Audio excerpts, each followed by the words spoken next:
Okay, so as a fun little addition to today's video, I made up a little pattern, seeing as we're talking about setting things on point.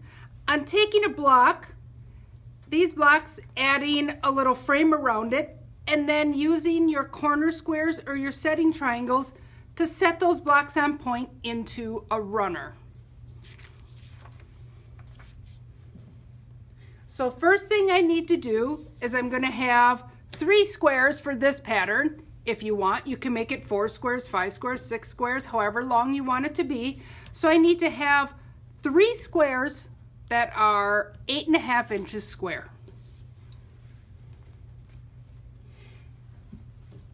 And then I'm going to be cutting, if I'm working with 3 squares, I'm going to need 6 sashing strips that are 1.5 by 8.5. And then I'm going to need 6 sashing strips that are 1.5 by 10.5. So on all 3 squares, I'm going to sew my short sashing strips on, iron them open, and then I'm going to be adding my long strips on. So I'm bordering out my square. Okay. So I'll then have 3 squares that look like that. So now I need to do my triangles, my background, corner, and setting triangles.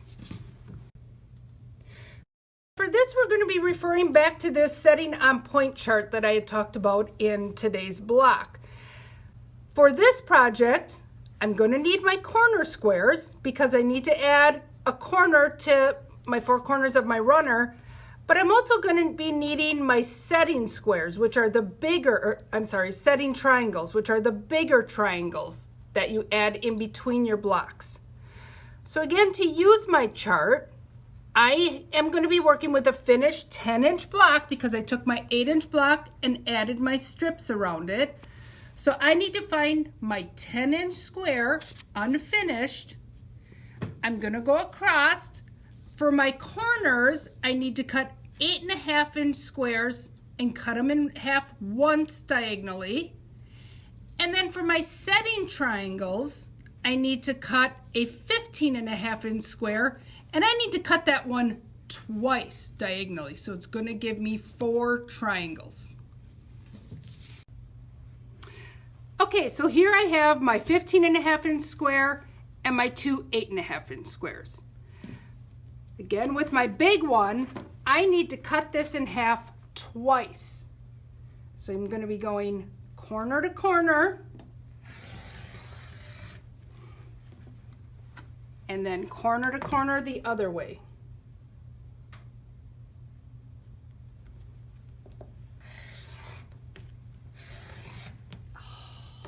I hate it when that happens.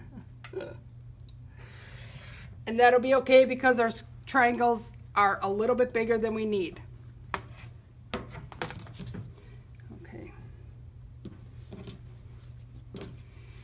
And then I need to take my corner triangle, my corner squares, and I just need to cut them once to give me 2 triangles from each one.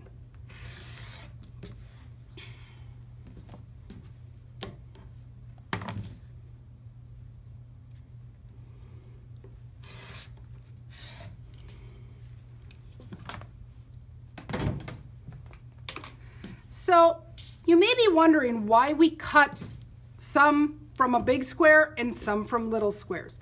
And it all has to do with the straight of grain and the bias edges of these triangles. When I lay out my blocks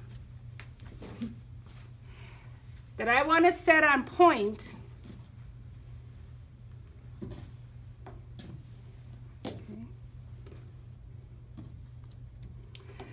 I always want to try to keep my straight of grain to the outside edge.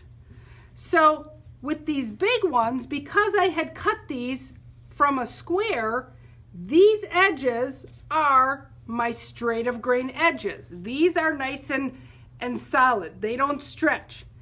These edges are going to be my bias cuts, and they're going to stretch. You want to try to avoid having this edge being on the outside of your quilt because it's going to make your quilt or your block unstable. So for my setting triangles, I want this edge in between my blocks to be my straight of grain edge.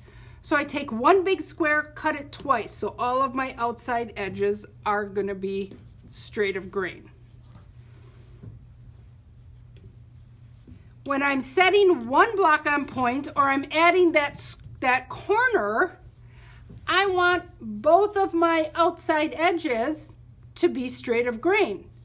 So I take a block and I only cut it once. That's giving me straight of grain here, straight of grain here.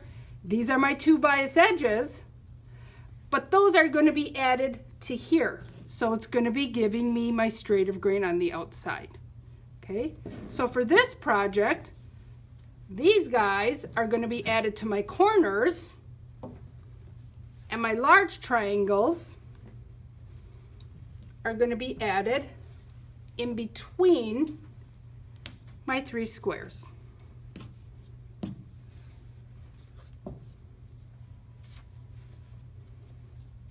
So there and there. So when you're making a project set on point, you don't sew it together traditionally in a straight row. We have to sew it together on an angle. So I would set this one off to the side.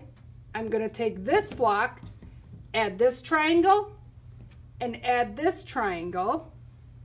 On my center square, I need to add two of the big triangles. And then on my last square, I'm going to add a big triangle and a small triangle. So I'm going to create these three sections. Then I'll come back, sew them together. And then the very last thing I do is add my corner here and my corner down here. I hope you enjoyed this little pattern. We have one more thing to show you, because you can use just a 10-inch block, or I'm sorry, an 8.5-inch block, and it just so happens that the blocks that we're making for our 2020 quilt are also 8.5-inch blocks. So if you don't want to make one big quilt with this project, you can start working these blocks into some smaller projects, or you can say, as we go along, I like these three blocks together. I'm going to make that little runner they showed us on week 4. Or I could say, I love this block, and I could make 3 of the same block and put them in here. Okay? So it's just a little project to kind of practice adding in these triangles and setting triangles and corner triangles. The other thing is, if some of you are sewing out of your home, you may be running out of some of those blender fabrics for your backgrounds. Don't be afraid to use a big bold print as your background and coordinate some smaller or solid colors into your block. It can make the project look way different and add a little fun to it. Thanks. See you next time.